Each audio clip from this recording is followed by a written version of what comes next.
If you've been listening to our podcast for a while, you may know that one of the effects of trauma is isolation.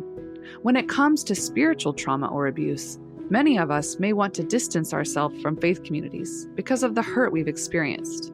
But we also know it can be hard to find a place to talk about and express your spirituality when you feel isolated. We still need community. That's why we are so honored to partner with Evolving Faith, a thriving online community, podcast, and conference. Evolving Faith exists to cultivate love and hope in the wilderness, pointing all the question askers, spiritual wanderers, disappointed disciples, and doubt-filled believers to God as they embody resurrection for the sake of the world. For the first time since 2019, they'll be gathering in person for their 2023 conference in Minneapolis, Minnesota on October 13th through 14th. Their speaker lineup includes On Being's Krista Tippett, pastor and New York Times bestselling author Nadia Bolz-Weber, award-winning writer and speaker Dante Stewart, best-selling author, spiritual contrarian Barbara Brown Taylor, and many more. If you're looking for a space and community where your whole self is welcome, where you know you're not alone in the wilderness, this is it. Find details and get tickets at evolvingfaith.com.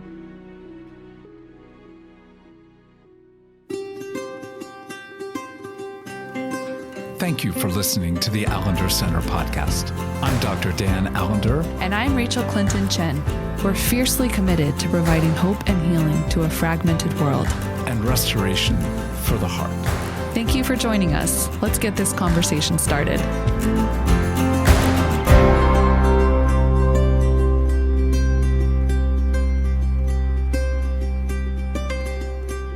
Well, the privilege of having Curt Thompson back with us.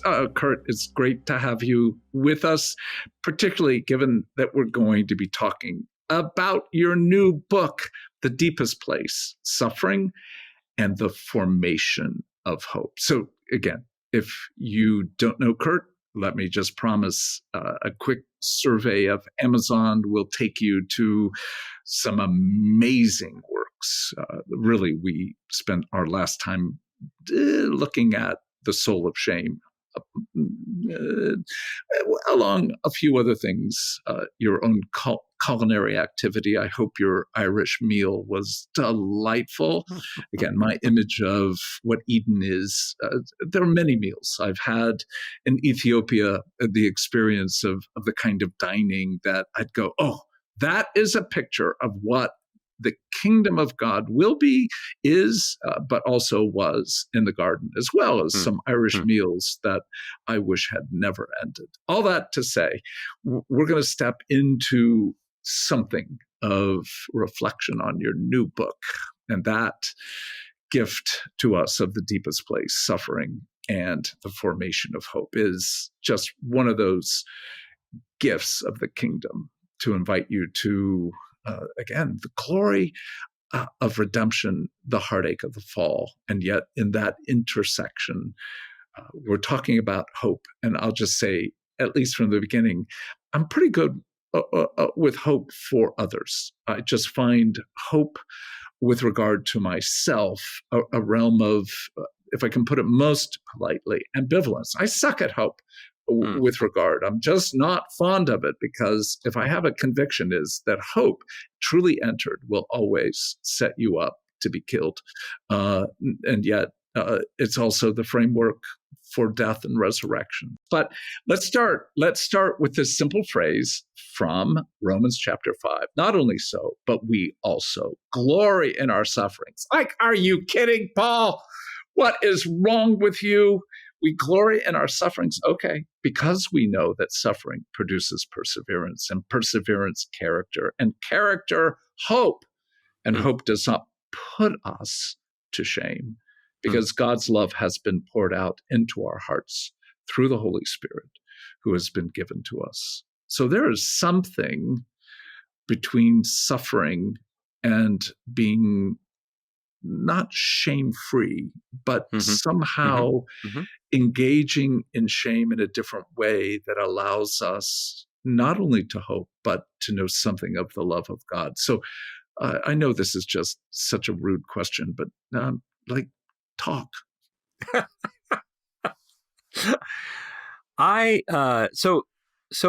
Here's something that I think that is I'll say I just so resonate with the challenge of being hopeful ourselves. So when you say that you personally suck at hope, like we can be hopeful for other people, so hopeful for you, but don't talk to me about hope. I just want to say I just resonate with it.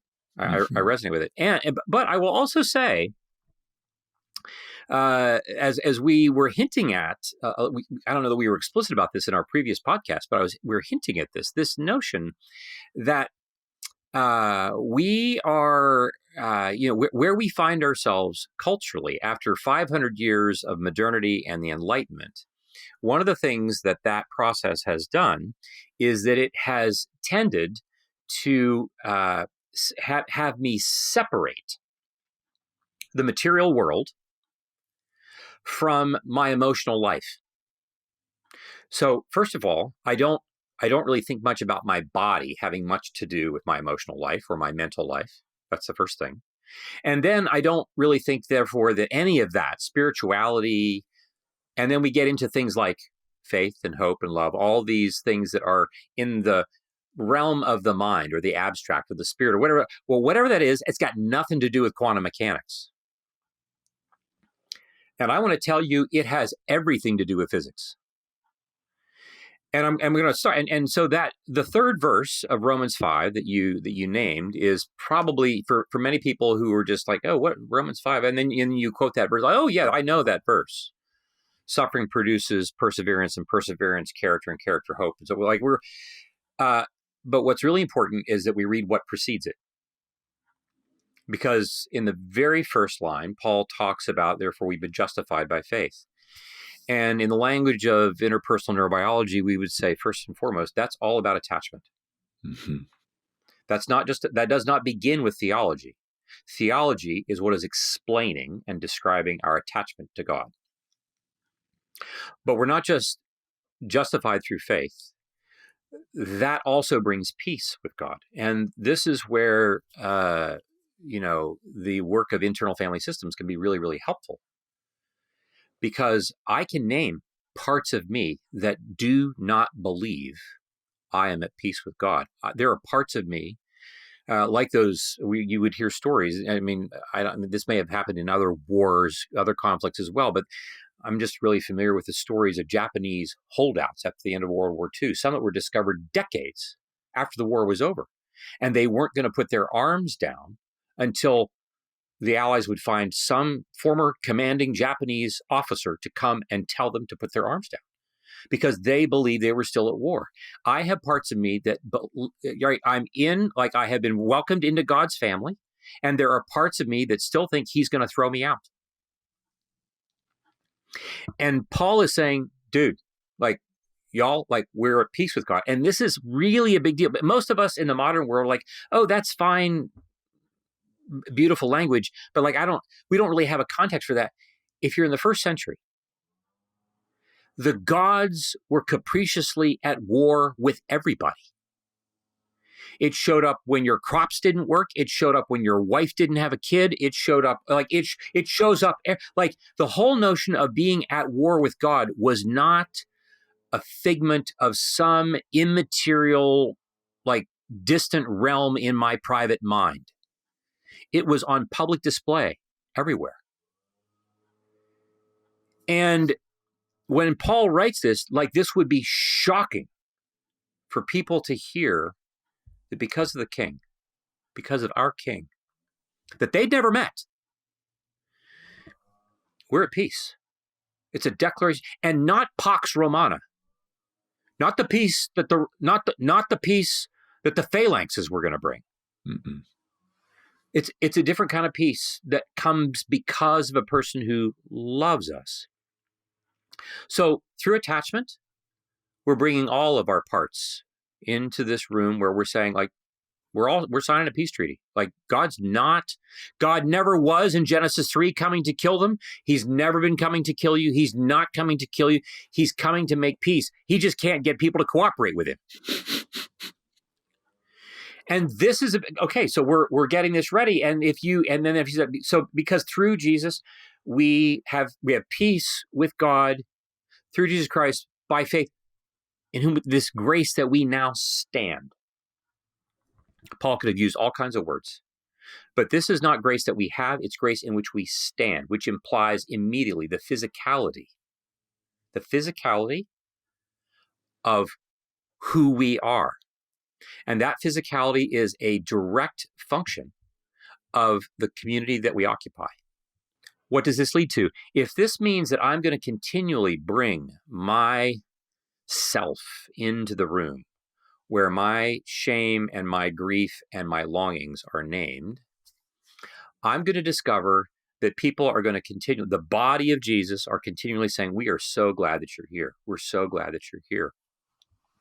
In his sermon, The Weight of Glory, C.S. Lewis talks about this one element of God's glory that is highlighted. Now, he doesn't reference this in his sermon, but it's highlighted. Leslie Newbegin talks about this in his commentary on the Gospel of John, that the Gospel of John's take on God's glory that Jesus talks about is this love affair between Son and Father.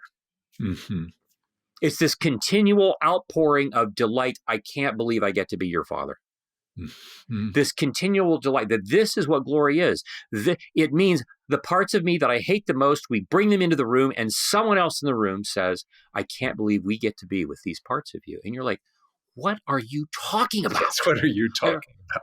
But this is about like the healing of attachment wounds. But this is this is the part of God's glory that we are paying attention to, that is forming us.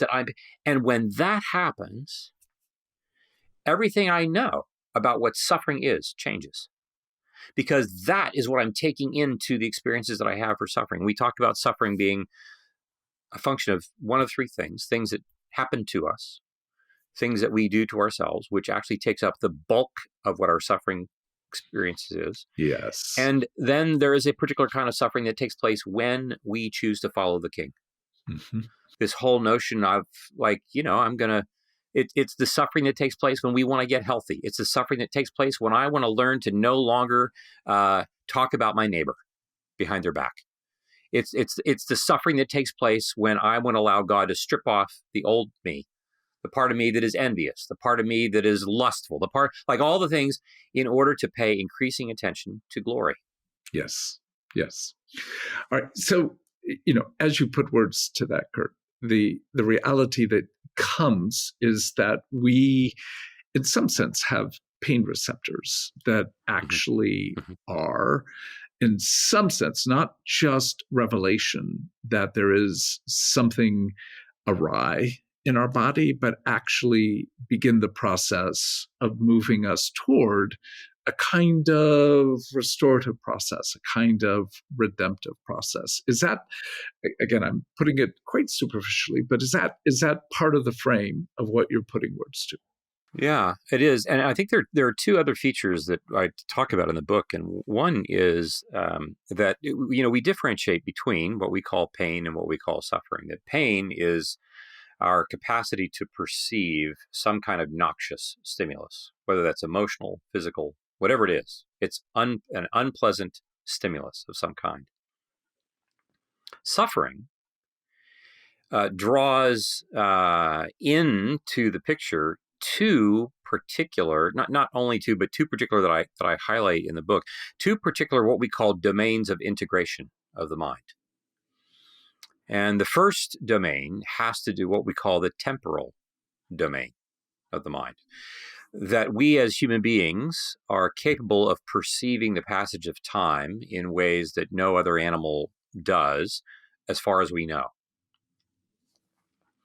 I'm aware that of my past. I think about my past. I reflect, or, I ruminate on my past.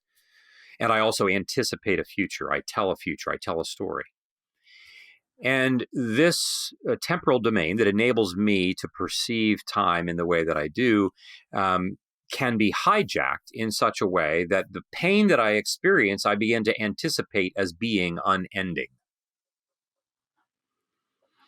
And so in this sense, that I have pain is one thing. That I imagine, for instance, that I will never be able to get rid of the pain. is something that we perceive that if a dog breaks its leg, a dog isn't thinking about like, my gosh, what am I going to do next week? Yes. Right? He's not, right? But Right. our capacity to tell time in the way that we do, perceive time, is part of the challenge. It adds to what we call suffering. And the other domain has to do with what we call the narrative domain, having to do with that we tell stories in the way that we do, means that my perception of time is tangled up with the story that I then tell about my future as I experience this noxious stimulus. And what is significant about both of those is that they tend to collude in such a way that what ends up being most important is that my experience of time and of this pain in the future is one in which I do so by myself. Mm-hmm. I am alone with this distress. And as such, the essence of suffering has to do with my telling a story that I will live unendingly alone with this distress. Now, I don't know that I'm doing that necessarily, but this is where I'm saying that the first 2 verses of the chapter are highlighting that attachment and peace and God's delight that all not necessarily take place in an embodied context are what, and this becomes the material manifestation of the presence of the Holy Spirit, is giving these folks in Rome an experience of the King that is very different from the one that we have, because our spirituality has been like pushed to the sideline. It's not part of the material world. It's not an embodied feature. My phone keeps me more company than my God does. Oh, painfully said. So the reality of suffering, then, at least as I've heard you put it, is this intersection of incredible glory, because we can hold in a way that other creatures do not, past future, and in a formative sense of being able to see in the moment reflections of the past, anticipations of the future. Yet the reality is that because of our own fallen, broken, shame-bound structures, we are divided. And so in that division, there is a sense in which you come to be more of who you are in the midst of suffering. There's a certain revelation of both our glory and brokenness. Is that a fair way of putting it? That suffering actually brings you to be more aware of who you are. Well, I think, yeah, because I think suffering, I mean, to be human is to suffer. If you were to walk outside of where you live today, and you were to just poll the first 10 people that you run into, and you were to say I have 2 questions. One, do you suffer? I would say the majority of those would say no. Now some might, but no, no, I'm not suffering. Or you might say, in what ways do you suffer? I don't really know what you're talking about, because we, like very few other cultures in the history of the world, we just simply have a lot of ways of distracting ourselves from our pain. Yes.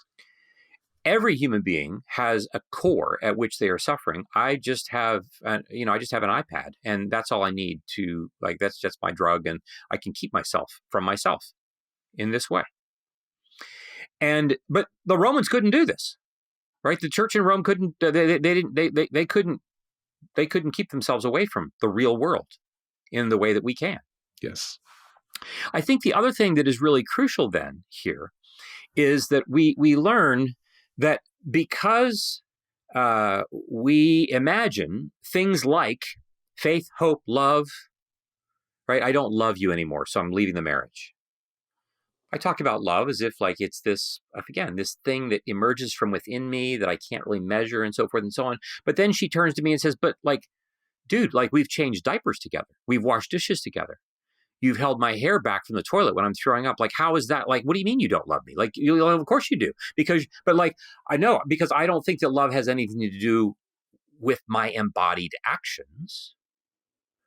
because I've so separated these things. So when it comes to hope, for example, I put hope in the same category. It is a thing that I somehow hopefully can capture within my inner self. It's this emotional, mental state of mind. Like, I don't imagine that it is a thing that I literally form with my body.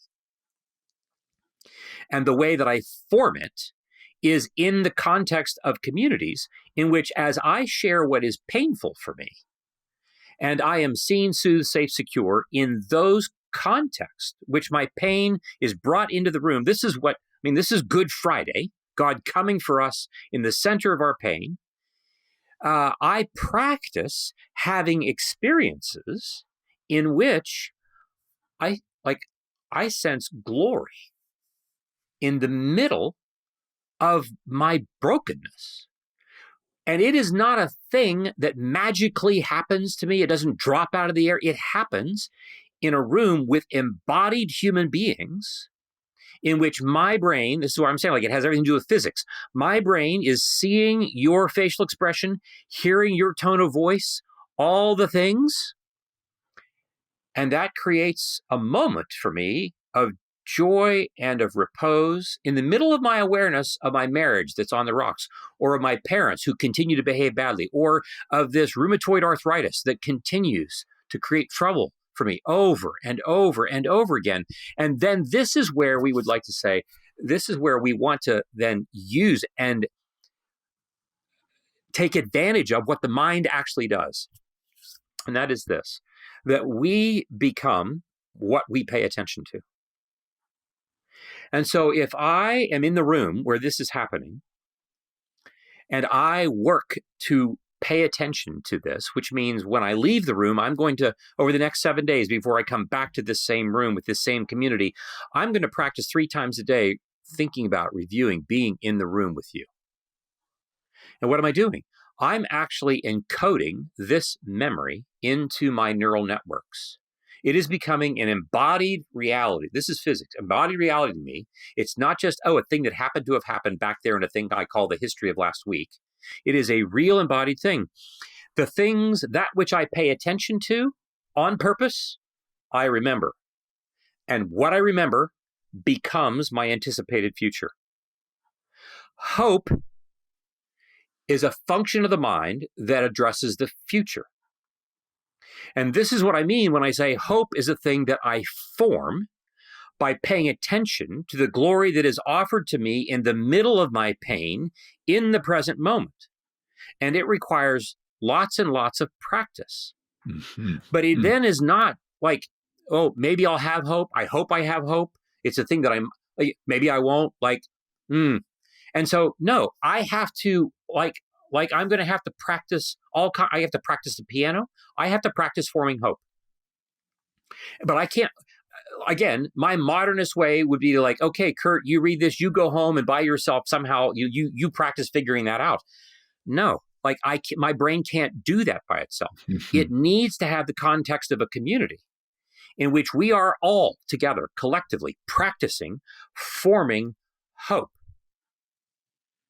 And that's, and then this becomes and then it just becomes this cycle. The hope allows me to imagine a different outcome for a future, such that the next time something painful happens, it's happening in a context of a neural network state that is already ready to receive it differently because of what I am practicing in this community. Mm-hmm.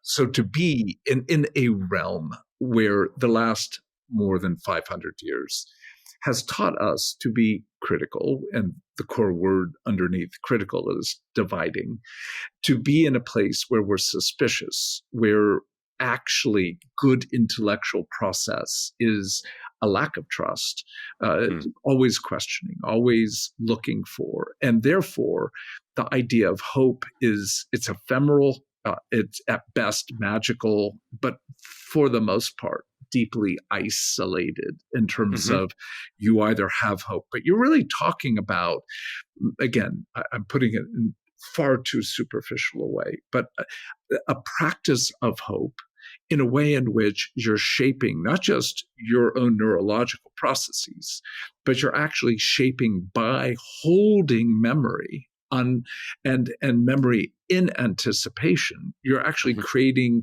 neural shared pathways with a community. Is that a fair summary? Absolutely. Absolutely. And so, I mean, look, we are being formed, whether we want to admit it or not. Right? The question is like, always. who or what else is forming me? Like, nobody's forming me. I'm forming me. That's just utter horsehooey.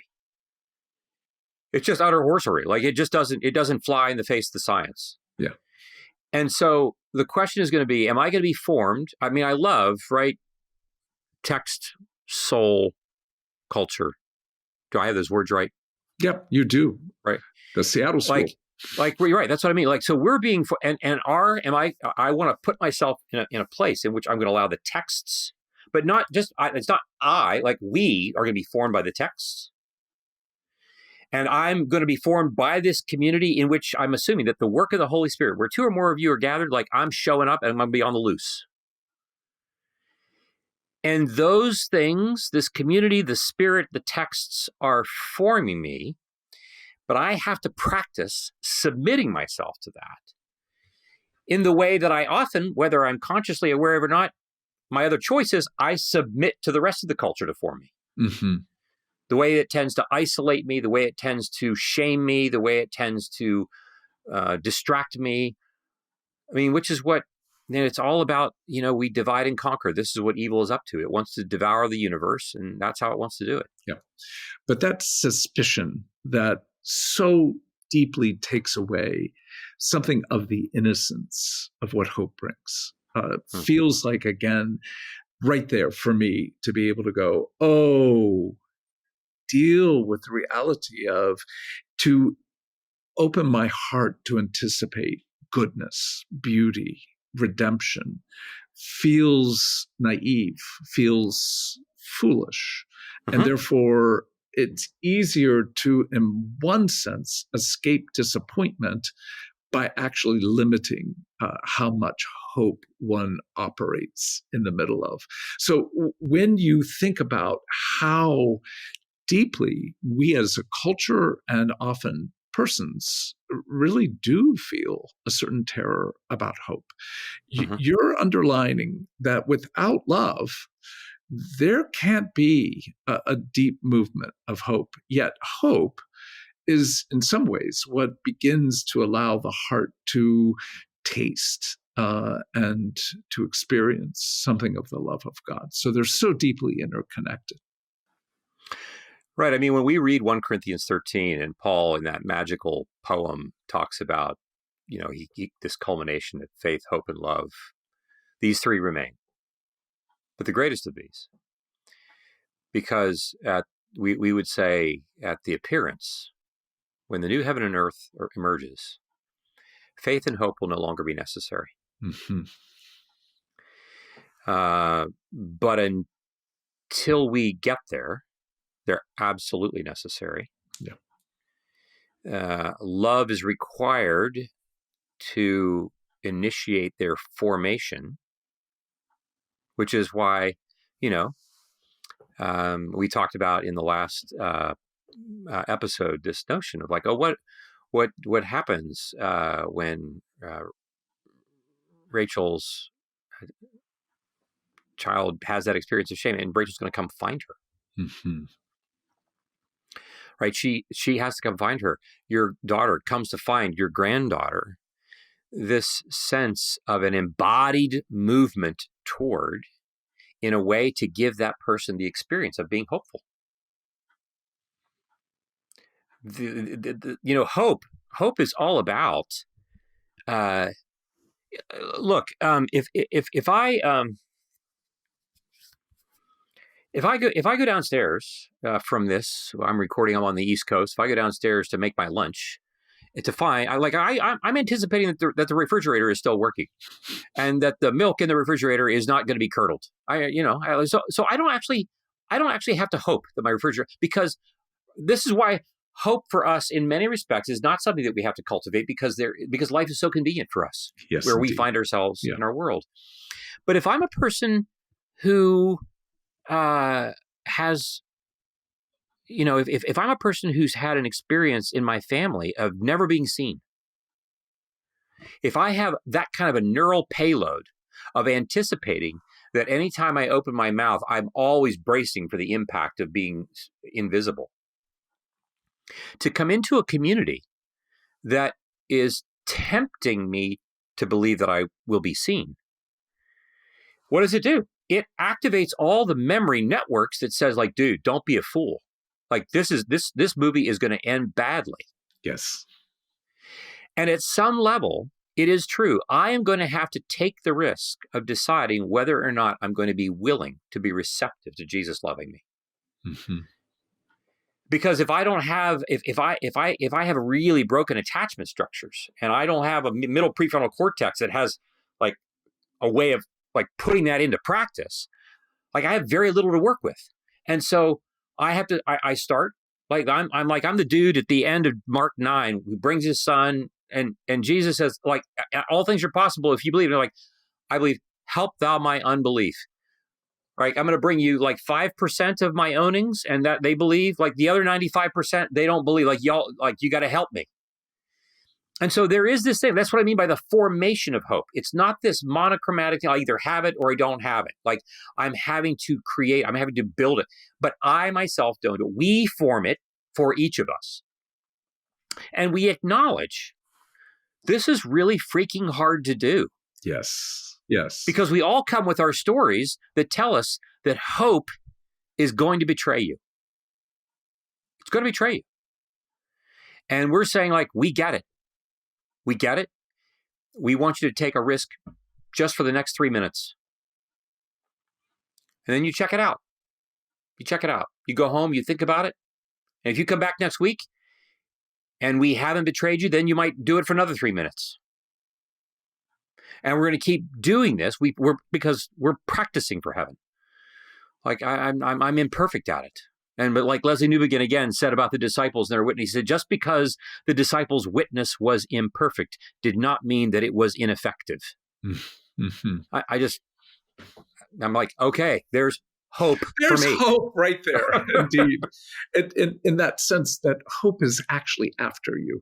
As much as we are meant to grow hope, there is something within our being, in our brain, that in a kind of, you don't so much choose hope as hope chooses you. And there is this relationship with even in our own body, let alone our own fragmentation. But again, what I love is that you're framing in a way that feels obvious, but on the other hand is so profound. And that is that we are sharing hope in a neurological pathway in the way we practice in community. And that this notion that you practice alone in your own room, yes, there is a dimension, but it's meant to be practiced in relationship with others so that we are growing that. And I think as you speak that, I go, oh,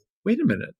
I'm actually more hopeful, even for me, than I might think. And a part of me goes, oh, that's dangerous, but lovely. So if you can summarize, it's just brutal to do this. If I were asked this, I'd be like, just shut up. Summarize what you most hope you want people to gain as they engage your brilliant book. Well, I would say I would want people to know that God takes us far more lovingly seriously than we can imagine. That's one thing, and therefore He knows how hard this work of forming hope is, and He's not afraid to stay for as long as it takes for us to do it. And it's in my growing persuasion that Jesus never leaves the room, that my hope is most durably formed. What a sweet gift. What a sweet gift. Curt, thank you again. Gracious, it is so much a gift to have you with us and many more conversations to have. That's beautiful. That's beautiful to be with you. Thank you.